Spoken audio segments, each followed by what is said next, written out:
अस्सलाम वालेकुम दोस्तों, ये गुड न्यूज़ आपके साथ शेयर कर रहा हूँ जिन जिन बच्चों की सिलेक्शन हुई है। और इसमें मैं आपको बताता चलूँ कि एसएसटी या दूसरे जो कैंडिडेट्स हैं उनको किस तरह फ़ायदा होगा अगर ये कैंडिडेट जैसे सिलेक्ट हो रही हैं, इनका लिस्ट में नाम आ रहा है। मैं बॉयज़ और गर्ल्स दोनों की बात कर रहा हूँ।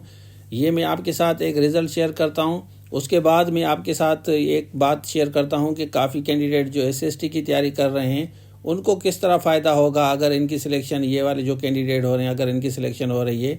और ये इम्पॉर्टेंट वीडियो है आप सबके लिए, इसको पूरा देखें और दोस्तों के साथ ज़रूर शेयर करें। तो चलिए अब शुरू करते हैं। अच्छा, सबसे पहले यहाँ सिंध पब्लिक सर्विस कमीशन हम खोलते हैं, इसको हम खोलते हैं। काफ़ी बच्चों को पता नहीं होता। यहाँ पे देखें, यहाँ टॉप पे आ जाएं, ये सब्जेक्ट की स्पेशल सिंधी लिखा हुआ है, ठीक है। इसको हम क्लिक करते हैं। जिन बच्चों को नहीं पता, जो कैंडिडेट्स पास होते हैं या अपने दोस्तों को बताना चाहते हैं, ये देख लें ये लास्ट इंटरव्यू इन्होंने कब कंडक्ट किया है। ये देखें 13 डेट लिखा हुआ है ना, और आज डेट क्या है आप खुद अंदाज़ा लगाएं। आज 14 है, मतलब ये कल फाइनल हुआ है और आज इनका रिज़ल्ट आ गया है। तो कांग्रेचुलेशन जितने भी कैंडिडेट्स हुए हैं, ये इनका नाम आया है, आप देख सकते हैं। और अल्हम्दुलिल्लाह हमारे बीच में काफ़ी स्टूडेंट्स हैं जो सिलेक्ट हुए हैं, तो कांग्रेचुलेशन कहते हैं। यहाँ देख लें ये मेल का है, अभी फीमेल का आएगा, वो भी आपके साथ शेयर करेंगे। टोटल आप देखें कैंडिडेट्स कितने पास हुए हैं, ये देखें 116 पास हुए हैं। और कुछ सीटें यहाँ पे रह भी गई हैं, 4 सीटें अभी रह भी गई हैं। रूरल में 1 सीट रह गई है, हालांकि रूरल के काफ़ी बच्चे थे। उसके बाद डिसेबल के रह गए हैं, काफ़ी कैंडिडेट दे सकते हैं। और उसके साथ माइनॉरिटी कोटा के भी रह गए हैं। तो ये रिज़ल्ट मैंने आपको दिखा, अब मैं फर्दर आपके साथ डिस्कस करता हूँ। अच्छा, तो रिज़ल्ट आपने देख लिया। अब मैं आपको एक दूसरी बात इंपॉर्टेंट बता रहा हूँ। अब जितने भी ये कैंडिडेट पास हो रहे हैं, नेचुरली ये चले जाएंगे। तो अब एसएसटी में भी इन्होंने पार्टिसिपेट करना था, क्योंकि अब इनकी सिलेक्शन हो गई है। ज़ाहिर है 17 मिल गया, तो 16 में तो ये नहीं आएंगे।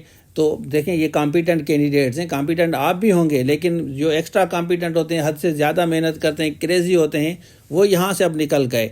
तो ये सीटें नेचुरली, अब आप अगर ये सीटें इनको मिल गई हैं तो ये कैंडिडेट तो एसएसटी में नहीं बैठेंगे।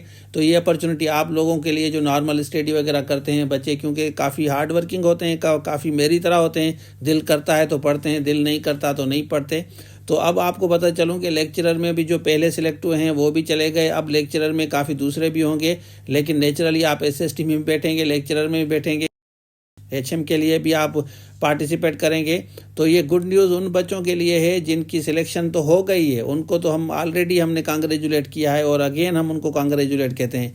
लेकिन इसमें जो मेन मुद्दा है बात बताने का, वो ये है कि एसएसटी बच्चों के लिए ये कैंडिडेट अब निकल गए तो उनको अपॉर्चुनिटी मिलेगी। इस वजह से मैं कहता हूँ आप भी मेहनत करें। जैसे ये 17 ले रहे हैं, कम से कम आप अगर आपने ग्रेजुएशन किए, मास्टर नहीं किए, तो एसएसटी ले लें, उसके बाद इंशाल्लाह प्रमोशन आपका भी होगा। अगर आपने मास्टर किया है तो लेक्चरर के लिए ज़्यादा मेहनत करें, एसएसटी की भी करें। एचएम पावरफुल सीट है, वो एडमिनिस्ट्रेटिव सीट है। अगर आप हेडमास्टर बनना चाहते हैं तो वहाँ चले जाएं, वो पूरा स्कूल आपको दिया जाएगा, उसको जैसे बेहतर बनाना है आप बेहतर बना सकते हैं। तो ये एक छोटी सी न्यूज़ थी। एक तो कांग्रेचुलेशन हम कहते हैं सबको जिनकी सिलेक्शन हुई है। सिलेक्शन वाले जो भी बच्चे सिलेक्ट हुए हैं, ये कमेंट सेक्शन में भी हमें बताएं, जैसे दूसरों को भी पता चल सके भाई मेरिट पे आपको जॉब मिलती है और मिलेगी। बाकी जो बच्चे कैंडिडेट एसएसटी की, लेक्चरर की, एचएम की तैयारी कर रहे हैं, कोर्सेज़ के बारे में बार बार पूछते हैं, तो स्क्रीन पे नंबर दिया गया है, इस पर आप हमारे से रब्ता कर सकते हैं। आपको हम पूरा कोर्स देंगे।